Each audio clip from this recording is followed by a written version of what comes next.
Exactly. Insurance ఎన్ని different types ఉన్నాయి madam? Insurance అనగానే first of all home insurance, అవును. Travelling, okay. Car, bikes and business, hmm. Profit, property ఏమైనా తీసుకుంటే మనం హ్మ్. ప్రాపర్టీ ఇలా చెప్పుకుంటూ పోతే చాలా ఇన్సూరెన్స్‌లు ఉన్నాయి. మనకు కావాల్సినవన్నీ ఉన్నాయన్నమాట. మనకు ఏదైతే ఉపయోగపడుతుందో దాన్ని మనం ఇన్సూరెన్స్ కింద తీసుకోవచ్చు. ఓకే. ఆహ్, టర్మ్ ఇన్సూరెన్స్ కొంచెం డీటెయిల్‌గా క్లారిఫై చేయరా? ఓకే.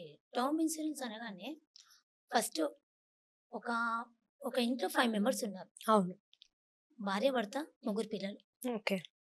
ఫస్ట్ మెయిన్ పర్సన్ వచ్చేసి ఎవరు? జెంట్సే. హస్బెండ్. ఇప్పుడు ఎందుకంటే తనే కదా ఇల్లు మొత్తం చూసుకోవాలి. హ్మ్. అప్పుడు తనేం చేయాలి? ఈ ఈ ఇన్సూరెన్స్ పాలిసీ ఆయన తీసుకుంటే, హుహు. ఆయన చనిపోతే గూడా మెయిన్ నామినీ ఎవరుంటారు? వాళ్ళ వైఫ్ వైఫ్. ఉంటుందన్నమాట. వాళ్ళ వైఫ్‌కి ఆయన మధ్యలో చనిపోవద్దు.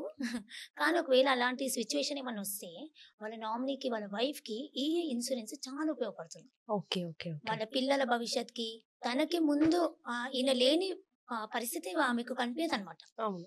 అందుకనే కంపల్సరీ ఈయన తీసుకుంటే పిల్లలకి భవిష్యత్తు బావుంటుంది. వాళ్ళ వైఫ్‌కి అందరికి బావుంటదనమాట. హ్మ్. అందుకని గూడా ఈ ఇన్సూరెన్స్ తీసుకుంటే బెనిఫిటే.